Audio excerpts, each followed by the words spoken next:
the fools of modern culture. The fools of medieval courts correspond to our feuilleton writers. They are the same kind of men, semi-rational, witty, extravagant, foolish, sometimes there only for the purpose of lessening the pathos of the outlook with fancies and chatter, and of drowning with their clamor the far too deep and solemn chimes of great events.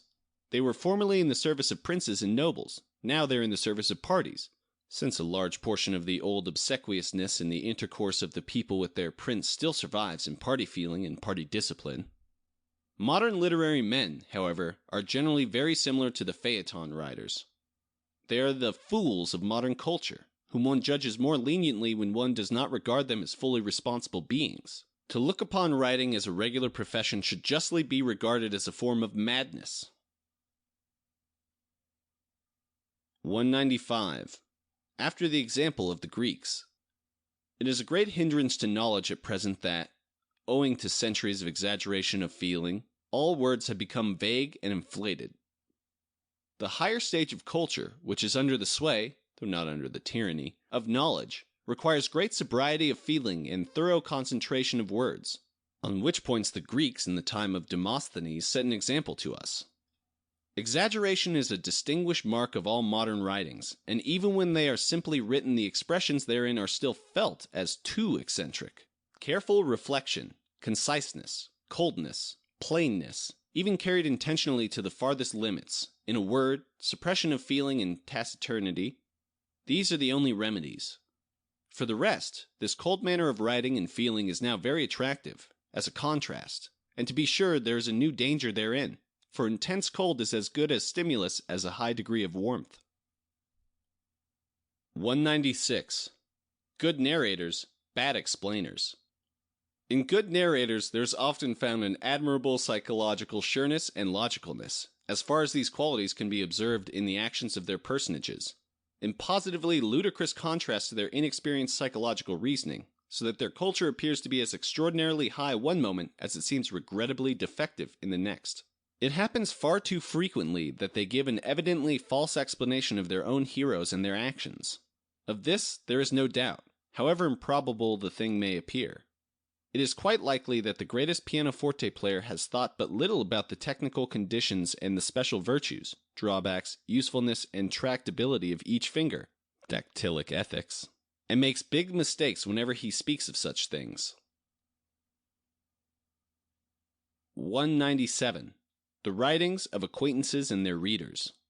We read the writings of our acquaintances, friends and enemies, in a double sense, inasmuch as our perception constantly whispers, "This is something of himself," a remembrance of his inward being, his experiences, his talents, and at the same time another kind of perception endeavors to estimate the profit of the work in itself, what valuation it merits apart from its author, how far it will enrich knowledge. These two manners of reading and estimating interfere with each other, as may naturally be supposed, and a conversation with a friend will only bear good fruit of knowledge when both think only of the matter under consideration and forget they are friends. 198. Rhythmical sacrifice. Good writers alter the rhythm of many a period merely because they do not credit the general reader with the ability to comprehend the measure followed by the period in its first version. Thus they make it easier for the reader by giving the preference to the better-known rhythms. This regard for the rhythmical incapacity of the modern reader has already called forth many a sigh, for much has been sacrificed to it. Does not the same thing happen to good musicians? 199. The incomplete as an artistic stimulus. The incomplete is often more effective than perfection, and this is the case with eulogies. To effect their purpose, a stimulating incompleteness is necessary, as an irrational element, which calls up a sea before the hearer's imagination and, like a mist, conceals the opposite coast, i.e., the limits of the object of praise. If the well-known merits of a person are referred to and described at length and in detail, it always gives rise to the suspicion that these are his only merits. The perfect eulogist takes his stand above the person praised. He appears to overlook him. Therefore, complete praise has a weakening effect. 200. Precautions in writing and teaching. Whoever has once written and has been seized with the passion for writing learns from almost all that he does and experiences that which is literally communicable. He thinks no longer of himself, but of the author and his public. He desires insight into things, but not for his own use. He who teaches is mostly incapable of doing anything for his own good. He's always thinking of the good of his scholars, and all knowledge delights him only insofar as he is able to teach it. He comes at last to regard himself as a medium of knowledge, and above all as a means thereto, so that he has lost all serious consideration for himself. 201. The necessity for bad authors. There will always be a need of bad authors, for they meet the taste of readers of an undeveloped, immature age. These have their requirements as well as mature readers. If human life were a greater length, the number of mature individuals would be greater than that of the immature, or at least equally great. But, as it is, by far the greater number die too young, i.e., there are always many more undeveloped intellects with bad taste. These demand, with the greater impetuosity of youth, the satisfaction of their needs, and they insist on having bad authors. 202. Too near and too far. The reader and the author very often do not understand each other, because the author knows his theme too well and finds it almost slow, so that he omits the examples, of which he knows hundreds. The reader, however, is interested in the subject and is liable to consider it as badly proved if examples are lacking. 203. A vanished preparation for art. Of everything that was practiced in public schools, the thing of greatest value was the exercise in Latin style. This was an exercise in art, whilst all other occupations aimed only at the acquirement of knowledge. It is a barbarism to put German composition before it, for there is no typical German style developed by public oratory. But if there is a desire to advance practice and thoughts by means of German composition, then it is certainly better for the time being to pay no attention to style, to separate the practice in thought, therefore, from the practice in reproduction. The latter should confine itself to the various modes of presenting a given subject, and should not concern itself with the independent finding of a subject.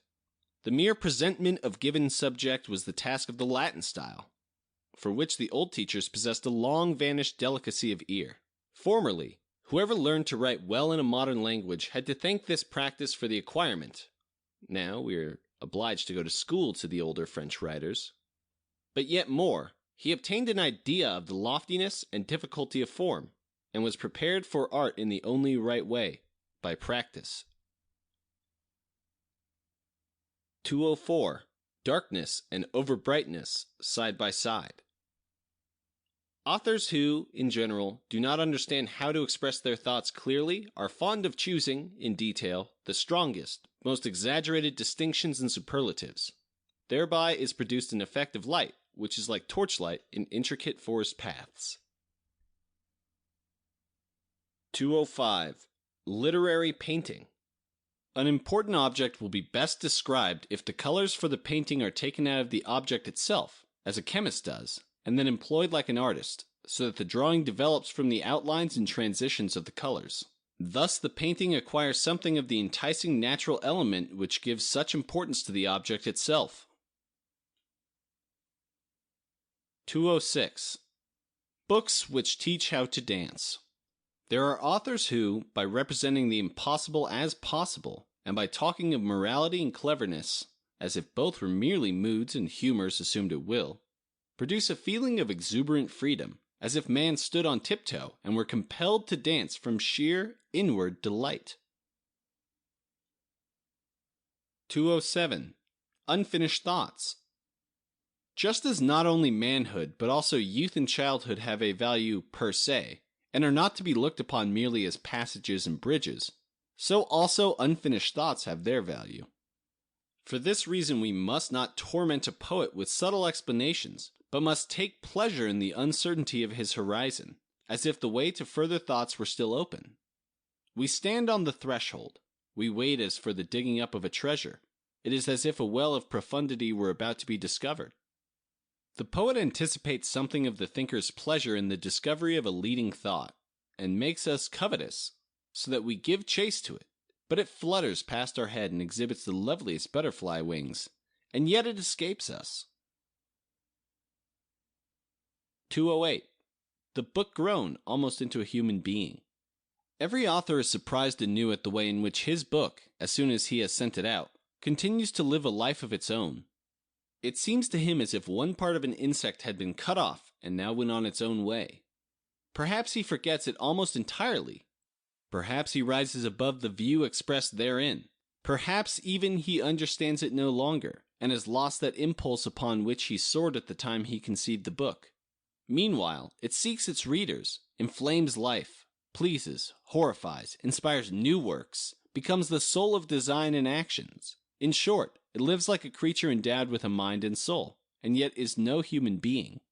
The happiest fate is that of the author who, as an old man, is able to say that all there was in him of life-inspiring, strengthening, exalting, enlightening thoughts and feelings still lives on in his writings, and that he himself now only represents the gray ashes, whilst the fire has been kept alive and spread out. And if we consider that every human action, not only a book, is in some way or other the cause of other actions, decisions, and thoughts, that everything that happens is inseparably connected with everything that is going to happen, we recognize the real immorality, that of movement. That which has once moved is enclosed and immortalized in the general union of all existence, like an insect within a piece of amber. 209. Joy in old age. The thinker, as likewise the artist, who has put his best self into his works, feels an almost malicious joy when he sees how mind and body are being slowly damaged and destroyed by time, as if from a dark corner he were spying a thief in his money chest, knowing all the time that it was empty and his treasures in safety. 210. Quiet fruitfulness. The born aristocrats of the mind are not in too much of a hurry. Their creations appear and fall from the tree on some quiet autumn evening, without being rashly desired, instigated, or pushed aside by the new matter. The unceasing desire to create is vulgar, and betrays envy, jealousy, and ambition. If a man is something, it is not really necessary for him to do anything, and yet he does a great deal. There is a human species higher even than we, productive man. 211. Achilles and Homer. It is always like the case of Achilles and Homer, that one has the experiences and sensations, and the other describes them. A genuine author only puts into words the feelings and adventures of others. He is an artist, and divines much from the little he has experienced. Artists are by no means creatures of great passion, but they frequently represent themselves as such, with the unconscious feeling that their depicted passion will be better believed in if their own life gives credence to their experience in these affairs. They need only let themselves go, not control themselves, and give free play to their anger and their desires, and everyone will immediately cry out, "How passionate he is!" But the deeply stirring passion that consumes and often destroys the individual is another matter. Those who have already experienced it do not describe it in dramas, harmonies, or romances. Artists are frequently unbridled individuals, insofar as they are not artists, but that is a different thing. 212. Old doubts about the effect of art. Should pity and fear really be unburdened through tragedy, as Aristotle would have it, so that the hearers return home colder and quieter? Should ghost stories really make us less fearful and superstitious? In the case of certain physical processes, in the satisfaction of love, for instance, it is true that with the fulfillment of a need there follows an alleviation and temporary decrease in the impulse. But fear and pity are not in this sense the needs of particular organs, which require to be relieved. And in time every instinct is even strengthened by practice in its satisfaction, in spite of that periodical mitigation. It might be possible that in each single case pity and fear would be soothed and relieved by tragedy. Nonetheless, they might, on the whole, be increased by traffic influences, and Plato would be right in saying that tragedy makes us altogether more timid and susceptible. This tragic poet himself would then of necessity acquire a gloomy and fearful view of the world, and a yielding, irritable, tearful soul. It would also agree with Plato's view if the tragic poets, and likewise the entire part of the community that derived particular pleasure from them, degenerated into even greater licentiousness and intemperance. But what right, indeed, has our age to give an answer to that great question of Plato's as to the moral influence of art? if we even had art, where have we an influence? Any kind of an art influence? 213. Pleasure in nonsense. How can we take pleasure in nonsense? But wherever there is laughter in the world, this is the case. It may even be said that almost everywhere where there is happiness, there is found pleasure in nonsense. The transformation of experience into its opposite, of the suitable into the unsuitable, the obligatory into the optional, but in such a manner that this process produces no injury and is only imagined in jest. It is a pleasure, for it temporarily liberates us from the yoke of the obligatory, suitable, and experienced in which we usually find our pitiless masters. We play and laugh when the expected, which generally causes fear and expectancy, happens without bringing any injury. It is the pleasure felt by slaves in the Saturnalian feasts. 214. The ennobling of reality. Through the fact that in the aphrodisiac impulse men discerned a godhead and with adoring gratitude felt it working within themselves, this emotion has in the course of time become imbued with higher conceptions and has thereby been materially ennobled. Thus certain nations, by virtue of this art of idealization, have created great aids to culture out of diseases. The Greeks, for instance, who in earlier centuries suffered from great nervous epidemics, like epilepsy and St. Vicious' dance, and developed out of them the splendid type of the Bacchant. The Greeks, however, enjoyed an astonishingly high degree of health. Their secret was to revere even disease as a god, if it only possessed power. 215. Music. Music by and for itself is not so portentous for our inward nature, so deeply moving, that it ought to be looked upon as the direct language of the feelings, but its ancient union with poetry has infused so much symbolism into rhythmical movement, into loudness and softness of tone, that we now imagine it speaks directly to and comes from the inward nature. Dramatic music is only possible when the art of harmony has acquired an immense range of symbolical means, through song, opera, and 100 attempts at description by sound. Absolute magic is either form per se, in the rude condition of music when playing in time and with various degrees of strength gives pleasure, or the symbolism of form which speaks to the understanding even without poetry, after the two arts were joined finally together after long development and the musical form had been woven about with threads of meaning and feeling. People who are backward in musical development can appreciate a piece of harmony merely as execution, whilst those who are advanced will comprehend it symbolically. No music is deep and full of meaning in itself. It does not speak of will, of the thing in itself, that could be imagined by the intellect only in an age which had conquered for musical symbolism the entire range of inner life. It was the intellect itself that first gave this meaning to sound, just as it also gave meaning to the relation between lines and masses in architecture, but which in itself is quite foreign to mechanical laws. 216. Gesture and speech. Older than speech is the imitation of gestures, which is carried on unconsciously and which, in the general repression of the language of gesture and trained control of the muscles, is still so great that we cannot look at a face moved by emotion without feeling an agitation of our own face. It may be remarked that feigned yawnings excites real yawning in anyone who sees it. The imitated gesture leads the one who imitates back to the sensation it expressed in the face or body of the one imitated. Thus, men learn to understand one another. Thus the child still learns to understand the mother. Generally speaking, painful sensations may also have been expressed by gestures, and the pain which caused them, for instance, tearing the hair, beating the breast, forcible distortion and straining of the muscles of the face.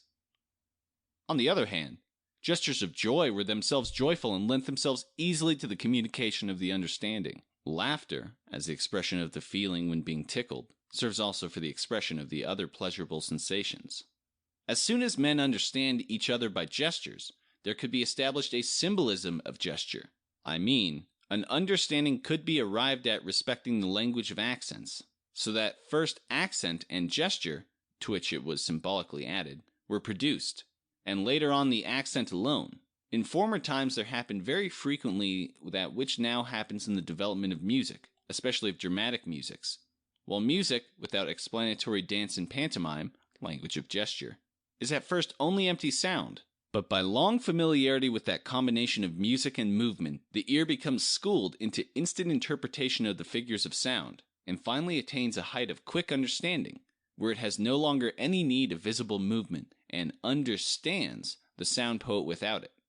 It is then called absolute music, that is, music in which, without further help, everything is symbolically understood. 217. The spiritualizing of higher art. By virtue of extraordinary intellectual exercise through the art development of the new music, our ears have been growing more intellectual. For this reason we can now endure a much greater volume of sound, much more noise, because we are far better practiced in listening for the sense in it than were our ancestors. As a matter of fact, all our senses have been somewhat blunted, because they immediately look for the sense, that is, they ask what it means and not what it is. Such a blunting betrays itself, for instance, in the absolute dominion of the temperature of sounds. For ears, which still make their finer distinctions between eyes and des, for instance, are now amongst the exceptions. In this respect our ear has grown coarser, and then the ugly side of the world, the one originally hostile to the senses, has been conquered for music. Its power has been immensely widened, especially in the expression of the noble, the terrible, and the mysterious. Our music now gives utterance to things which had formerly no tongue. In the same way, certain painters have rendered the eye more intellectual, and have gone far beyond that which was formerly called pleasure in color and form. Here, too, that side of the world originally considered as ugly has been conquered by the artistic intellect. What results from all this? The more capable of thought that eye and ear become, the more they approach the limit where they become senseless. The seat of pleasure is moved into the brain. The organ of the senses themselves become dulled and weak. The symbolical takes more and more place of the actual, and thus we arrive at barbarism in this way as surely as in any other. In the meantime, we may say, the world is uglier than ever, but it represents a more beautiful world than has ever existed. But the more the amber scent of meaning is dispersed and evaporated, the rarer becomes those who perceive it, and the remainder halt at what is ugly and endeavor to enjoy it direct, an aim, however, which they never succeed in attaining. Thus, in Germany there is a twofold direction of musical development. Here a throng of 10,000 with even higher, finer demands, ever listening more and more for the it means, and there the immense countless mass which yearly grows more incapable of understanding what is important even in the form of sensual ugliness, and which therefore turns ever more willingly to what in music is ugly and foul in itself, that is, to the basely sensual. 218. A stone is more of a stone than formerly. As a general rule, we no longer understand architecture, at least by no means in the same way as we understand music. We have outgrown the symbolism of lines and figures, just as we are no longer accustomed to the sound effects of rhetoric, and have not absorbed this kind of mother's milk of culture since our first moment of life. Everything in a Greek or Christian building originally had a meaning, and referred to a higher order of things. This feeling of inexhaustible meaning enveloped the edifice like a mystic veil. Beauty was only a secondary consideration in the system, without in any way materially injuring the fundamental sentiment of the mysteriously exalted, the divinely and magically consecrated.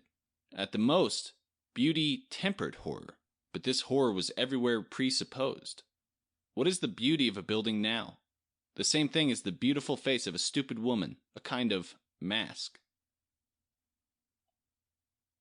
219. The religious source of the newer music. Soulful music arose out of the Catholicism re-established after the Council of Trent, through Palestrina, who endowed the newly awakened, earnest, and deeply moved spirit with sound. Later on, in Bach, it appeared also in Protestantism, as far as this had been deepened by the Pietists and released from its originally dogmatic character. The supposition and necessary preparation for both origins is the familiarity with music, which existed during and before the Renaissance, namely, that learned occupation with music, which was really scientific pleasure in the masterpieces of harmony and voice training.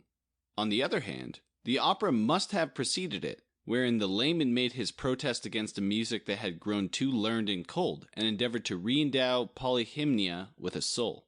Without the change to that deeply religious sentiment, without the dying away of the inwardly moved temperament, music would have remained learned or operatic. The spirit of the Counter-Reformation is the spirit of modern music, for that pietism in Bach's music is also a kind of Counter-Reformation.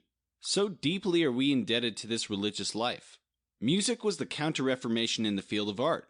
To this belongs also the later painting of the Carsi and Caravaggio, perhaps also the Baroque style, in any case more than the architecture of the Renaissance or of antiquity. And we might still ask, if our newer music could move stones, would it build them up into antique architecture?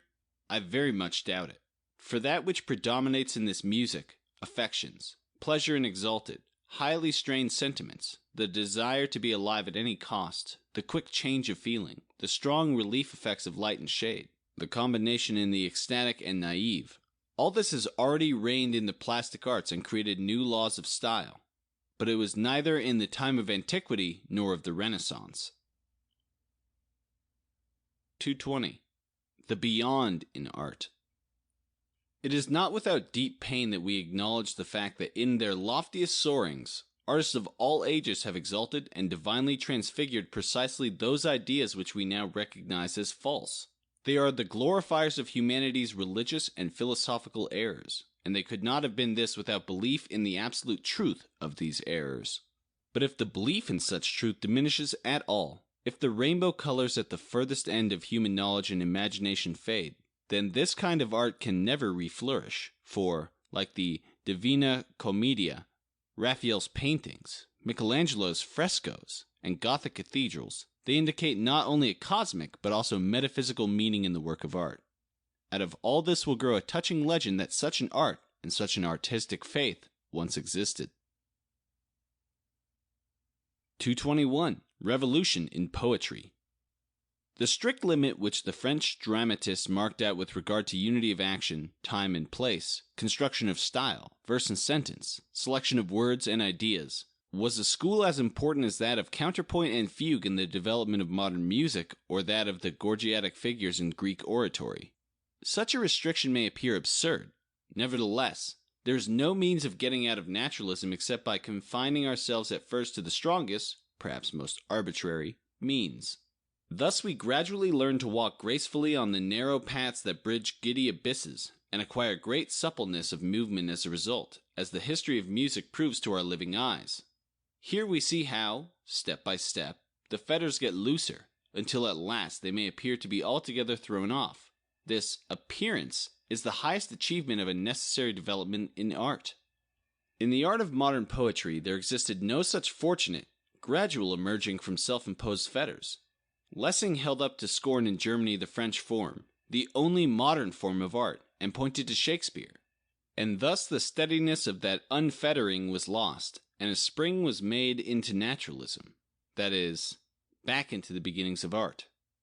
From this Goethe endeavored to save himself, by always trying to limit himself anew in different ways. But even the most gifted only succeeds by continuously experimenting. If the thread of development has once been broken, it is to the unconsciously revered, if also repudiated, model of French tragedy that Schiller owes his comparative sureness of form, and he remained fairly independent of Lessing, whose dramatic attempts he is well known to have rejected. But after Voltaire, the French themselves suddenly lacked the great talents which would have led the development of tragedy out of constraint to that apparent freedom. Later on, they followed the German example and made a spring into a sort of Rousseau-like state of nature and experiments. It is only necessary to read Voltaire's Mahomet from time to time in order to perceive clearly what European culture has lost through that breaking down of tradition. Once for all, Voltaire was the last of the great dramatists who with Greek proportion controlled his manifold soul, equal even to the greatest storms of tragedy. He was able to do what no German could, because the French nature is much nearer akin to the Greek than is the German. He was also the last great writer who in the wielding of prose possessed the Greek ear, Greek artistic conscientiousness, and Greek simplicity and grace. He was, also, one of the last men able to combine in himself the greatest freedom of mind and an absolutely unrevolutionary way of thinking without being inconsistent and cowardly. Since that time, the modern spirit, with its restlessness and its hatred of moderation and restrictions, has obtained the mastery on all sides, let loose at first by the fever of revolution, and then once more putting a bridle on itself when it became filled with fear and horror at itself. But it was the bridle of rigid logic, no longer that of artistic moderation. It is true that through that unfettering for a time we were able to enjoy the poetry of all nations. Everything that has sprung up in hidden places, original, wild, wonderfully beautiful, and gigantically irregular, from folk songs up to the great barbarian, Shakespeare. We taste the joys of local color and costume, hitherto unknown to all artistic nations. We make liberal use of the barbaric advantages of our time, which Goethe accentuated against Schiller in order to place the formulousness of his Faust in the most favorable light. But for how much longer? The encroaching flood of poetry of all styles and all nations must gradually sweep away that magic garden upon which a quiet and hidden growth would still have been possible. All poets must become experimenting imitators, daring copyists, however great their primary strength may be. Eventually, the public, which has lost the habit of seeing the actual artistic fact in the controlling of depicting power, in the organizing mastery over all art means, must come ever more and more to value power for power's sake, color for color's sake, idea for idea's sake, inspiration for inspiration's sake. Accordingly, it will not enjoy the elements and conditions of the work of art unless isolated, and finally will make the very natural demand that the artist must deliver it to them isolated. True, the senseless fetters of Franco-Greek art have been thrown off, but unconsciously we have grown accustomed to consider all fetters, all restrictions as senseless. And so art moves towards its liberation, but, in doing so, it touches, which is certainly highly edifying, upon all the phases of its beginning, its childhood, its incompleteness, its sometime boldness and excesses. In perishing, it interprets its origin and growth. One of the great ones, whose instinct may be relied on and whose theory lacked nothing but 30 years more of practice, Lord Byron once said, that with regard to poetry in general, the more he thought about it, the more convinced he was that one and all we are entirely on a wrong track, that we are following an inwardly false revolutionary system, and that either our own generation or the next will yet arrive at the same conviction. It is the same Lord Byron who said that he looked upon Shakespeare as the very worst model, although the most extraordinary poet. And does not Goethe's mature artistic insight in the second half of his life say practically the same thing? That insight by means of which he made such a bound in advance of whole generations that, generally speaking, it may be said that Goethe's influence has not yet begun, that his time has still to come. Just because his nature held him fast for a long time in the path of the poetical revolution, just because he drank to the dregs of whatsoever new sources, views, and expedients had been indirectly discovered through that breaking down of tradition, of all that had been unearthed from under the ruins of art, his later transformation and conversion carries so much weight. It shows that he felt the deepest longing to win back the traditions of art, and to give in fancy the ancient perfection and completeness to the abandoned ruins and colonnades of the temple, with the imagination of the eye at least, should the strength of the arm be found too weak to build where such tremendous powers were needed even to destroy. Thus he lived in art as the remembrance of the true art. His poetry had become an aid to remembrance, to the understanding of old and long-departed ages of art. With respect to the strength of the new age, his demand could not be satisfied, but the pain this occasioned was amply balanced by the joy that they have been satisfied once, and that we ourselves can still participate in this satisfaction. Not individuals, but more or less ideal masks. No reality, but an allegorical generality. Topical characters, local colors toned down and rendered mythical almost to the point of invisibility. Contemporary feeling and the problems of contemporary society reduced to the simplest forms, stripped of their attractive, interesting pathological qualities, made ineffective in every other but the artistic sense. No new materials and characters, but the old, long-accustomed ones in constant new animation and transformation. That is art, as Goethe understood it later, as the Greeks and even the French practiced it. 222. What remains of art? It is true that art has a much greater value in the case of certain metaphysical hypotheses. For instance, when the belief obtains that the character is unchangeable and that the essence of the world manifests itself continually in all character and action. Thus the artist's work becomes the symbol of the eternally constant, while according to our views, the artist can only endow his picture with temporary value, because man on the whole has developed and is mutable, and even the individual man has nothing fixed and constant. The same thing holds good with another metaphysical hypothesis. Assuming that our visible world were only a delusion, as metaphysicians declare, then art would come very near to the real world, for there would then be far too much similarity between the world of appearance and the dream world of the artist, and the remaining difference would place the meaning of art higher even than the meaning of nature, because art would represent the same forms, the types and models of nature. But these suppositions are false, and what position does art retain after this acknowledgement? Above all, for centuries it has taught us to look upon life in every shape with interest and pleasure, and to carry our feelings so far that at last we exclaim, "Whatever it may be, life is good." This teaching of art, to take pleasure in existence and to regard human life as a piece of nature, without too vigorous movement, as an object of regular development. This teaching has grown into us. It reappears as an all-powerful need of knowledge.